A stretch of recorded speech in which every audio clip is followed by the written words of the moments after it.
Frères et sœurs, bon dimanche et bienvenue à ce nouveau rendez-vous de méditation de la parole de Dieu de chaque dimanche. Nous célébrons ce dimanche 9 octobre, le 28e dimanche du temps ordinaire. J'aimerais partir de la deuxième lecture.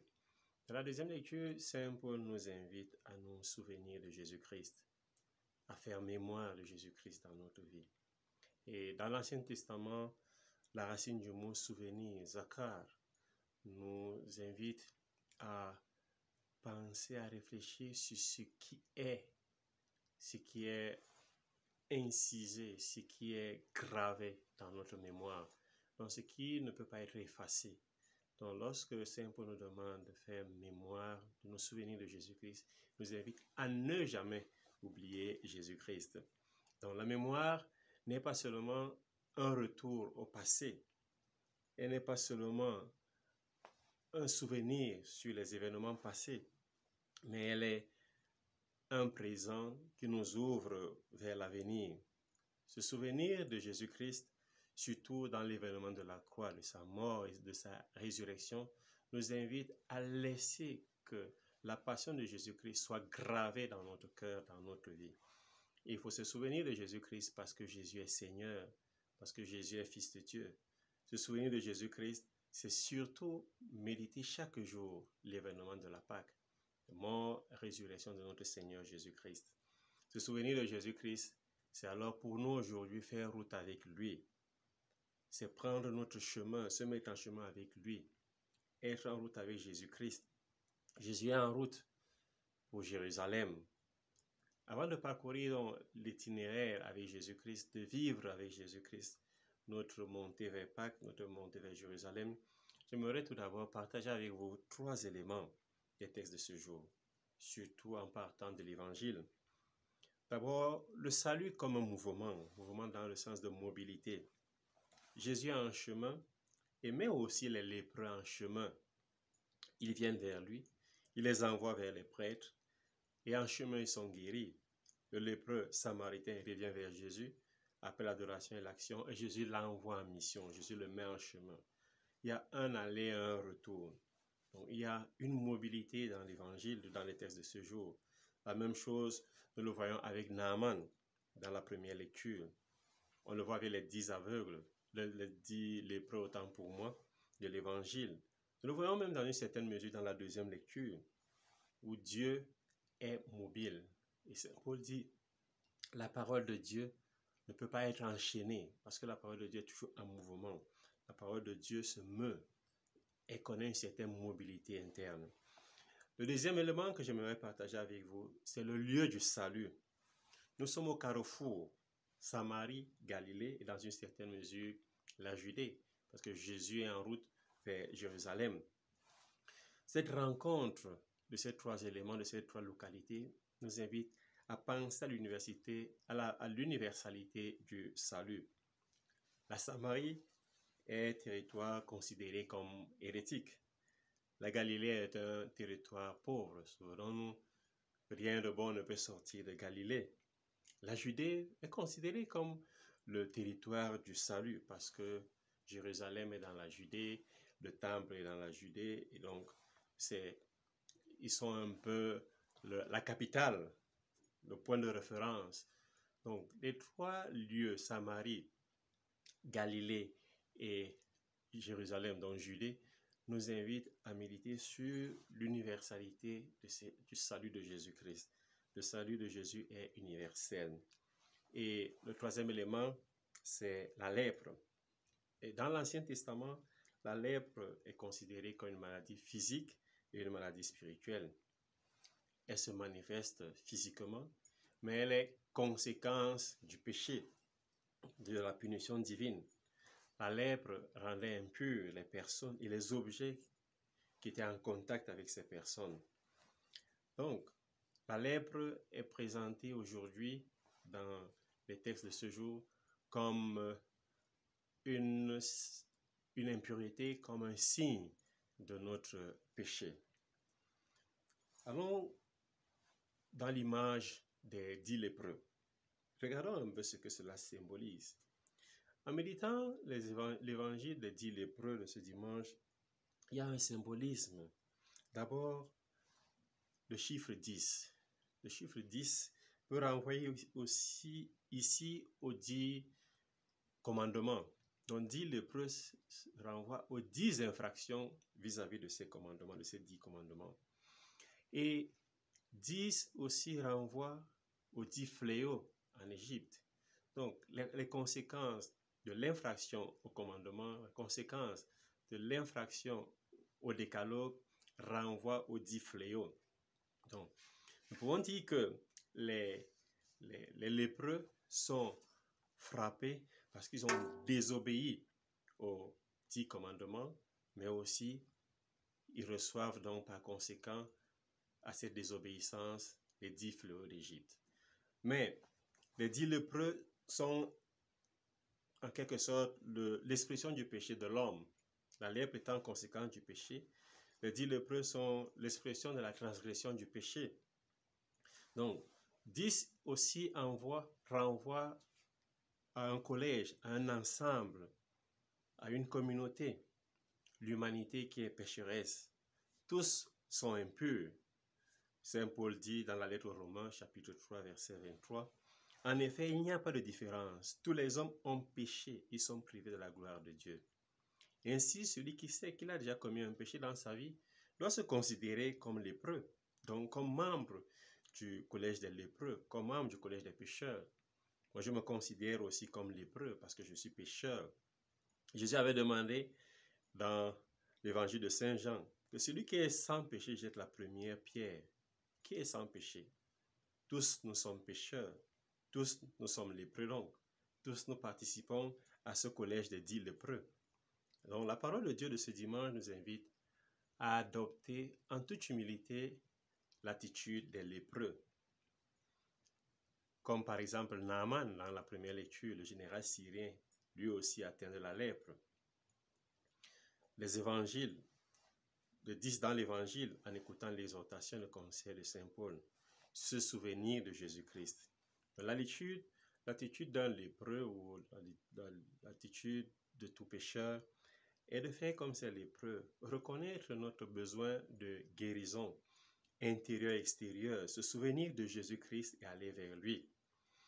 Et en rencontrant Jésus-Christ, celui-ci nous invite à entreprendre un itinéraire. Et quel est cet itinéraire de Jésus-Christ? D'abord, la première étape. En s'approchant de Jésus-Christ, Saint Paul nous demande de nous souvenir de Jésus-Christ. Il nous invite de vivre dans la mémoire de Jésus-Christ, comme victoire du passé, comme miracle du présent, comme rédemption du futur. Donc, la mémoire, c'est victoire du passé, miracle du présent et rédemption du futur. Cette première étape est la prise de conscience de la présence de Jésus dans ma vie, comme Naaman le Syrien qui va à la rencontre du prophète Élisée.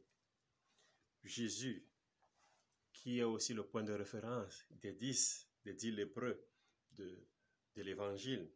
Et c'est ces 10 qui crient et demandent miséricorde. Jésus, maître, prends pitié de nous. Jésus est maître, mais pas dans le sens de maître d'enseignement, ou comme on le voit dans les évangiles. Parce que le terme grec utilisé est différent de celui qui est communément utilisé pour appeler Jésus maître. Le terme communément utilisé pour appeler Jésus maître, c'est didaskalé en grec. Par contre, le terme utilisé ici pour appeler Jésus maître, c'est prostates, c'est-à-dire un maître puissant, pas par l'enseignement, mais par ses actes, par la force de sa parole. Le cri donc des 10 lépreux est une profession de foi en ce maître particulier, ce Jésus qui est particulier. Les 10 lépreux ont une assurance, ils ont une foi, bien que embryonnaire, mais ils s'abandonnent à Jésus. Voilà le premier itinéraire, aller vers Jésus, se rapprocher de Jésus et crier vers lui. Le deuxième itinéraire, c'est aller à la rencontre des prêtres. Donc, après avoir rencontré Jésus, Jésus nous renvoie chez les prêtres. Cet itinéraire est vécu dans la foi de la parole reçue. Les 10 reçoivent la parole, un peu comme les disciples de Maüs. Et la parole ne peut pas être enchaînée, nous le rappelait Saint Paul dans la deuxième lecture. La parole délie tout ce qui est enchaîné et nous libère de tous les liens. surtout du lien du péché symbolisé par la lèpre. Au cours de cet itinéraire, la méditation de la parole de Dieu a envahi toute la vie des 10 lépreux et bien sûr notre vie.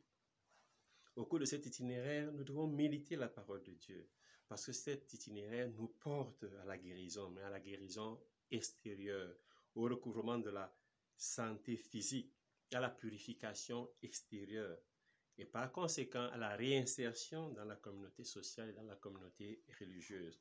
Le deuxième itinéraire nous renvoie à cette guérison par le biais de la parole de Dieu qui est dans notre cœur, qui brûle dans notre cœur, et pour aller vers la rencontre des prêtres et l'insertion dans la communauté. Le troisième itinéraire, c'est le retour vers Jésus. Mais cet itinéraire n'est pas effectué par les 10. Il est effectué seulement par le lépreux samaritain. C'est le retour de ce lépreux étranger qui va lui apporter le salut. Cet itinéraire est entrepris par le lépreux samaritain, tout comme le général syrien Naaman, qui est rentré, qui retourne vers l'homme de Dieu. Un retour qui est expression et profession de foi. Naaman le Syrien va dire dans la première lecture, « Désormais je le sais, il n'y a pas d'autre Dieu sur la terre que celui d'Israël. Permets que ton serviteur emporte de la terre de ce pays, autant que 2 mulets peuvent en transporter. Car je ne veux plus offrir ni holocauste, ni sacrifice à d'autres dieux qu'au Seigneur, le Dieu d'Israël. » Le lépreux samaritain, quant à lui, a une attitude double, disons. D'abord, il glorifie Dieu à pleine voix. Un peu pour reprendre les paroles du psaume, on peut dire, il chante au Seigneur un chant nouveau, car il a fait des merveilles pour lui. Par son bras très saint, par sa main puissante, il s'est assuré la victoire. Le Seigneur a fait connaître sa victoire et révéler sa justice aux nations. Il s'est rappelé sa fidélité et son amour en faveur de son serviteur, le lépreux samaritain. Deuxième élément, il se prosterne devant Jésus en glorifiant Dieu. Il reconnaît par ce geste que Jésus est Seigneur, que Jésus est Dieu. Le lépreux professe ce que Paul dit dans la deuxième lecture. Si nous sommes morts avec lui nous vivrons. Si nous supportons l'épreuve avec lui nous régnerons. On peut paraphraser en disant, en prêtant notre bouche au lépreux guéri. Si je me prosterne devant lui, avec lui, je serai sauvé. Cette attitude du retour, de l'action de grâce, de la glorification de Dieu, de l'adoration de Jésus-Christ, cette attitude lui vaut le salut. Il avait reçu la guérison physique, la purification. Maintenant, parce qu'il a entrepris l'itinéraire de l'action de grâce, de la glorification de Dieu et de l'adoration, il reçoit la guérison spirituelle, le salut. La dernière étape de l'itinéraire, c'est l'envoi en mission, pour que toute la terre voie la victoire du Seigneur Jésus. Et toutes les nations acclament, sonnent, chantent, jouent, car il n'y a pas d'autre Dieu sur la terre que le Dieu de Jésus-Christ. Cet itinéraire, frères et sœurs, nous invite à nous détourner du péché et surtout à contribuer à la guérison, à la purification et au salut de nos frères et sœurs, d'une part, et d'autre part, à la participation à l'action de grâce, à la louange et à l'adoration. Nous parcourons cet itinéraire de Jésus chaque jour dans la liturgie, dans la méditation de la parole de Dieu, dans les sacrements, surtout dans les sacrements des malades, le sacrement de réconciliation, le sacrement de l'Eucharistie. Et le lépreux samaritain a fait l'expérience de ces 3 sacrements. Sacrement de malade en rencontrant Jésus et en allant sur le chemin vers Jérusalem pour rencontrer les prêtres. Le sacrement de réconciliation en se prosternant et en étant relevé par Jésus-Christ. Le sacrement de l'Eucharistie lorsqu'il rend grâce à Dieu à pleine voix, lorsqu'il glorifie Dieu. Frères et sœurs, lorsque nous sommes victimes de la lèpre du péché, nous pouvons aussi rencontrer la présence de Jésus-Christ dans sa parole, dans les sacrements et dans ses ministres. Je nous invite en ce dimanche à 2 exercices. D'abord, fais la liste de nos 10 lèpres, de nos 10 péchés. Fais la liste de top 10 de nos péchés et crier avec confiance à Jésus pour qu'il prenne pitié de nous. Puis faire aussi la liste des 10 miracles, des 10 événements heureux de notre vie, le top 10 pour lesquels nous venons à Jésus en chantant, en rendant grâce, en le glorifiant et en l'adorant. Frères et sœurs, reconnaître notre péché nous accorde la première guérison, la guérison physique, la purification. Mais retourner, c'est-à-dire se convertir, aller vers Jésus une deuxième fois pour dire merci, nous accorde la guérison spirituelle, le salut. Saint Paul nous invite en ce jour à nous souvenir. Souvenons-nous de nos péchés pour demander pardon. Souvenons-nous des miracles de Dieu dans notre vie pour avoir le salut. Surtout, souvenons-nous de Jésus-Christ. Bon dimanche et loué soit Jésus-Christ.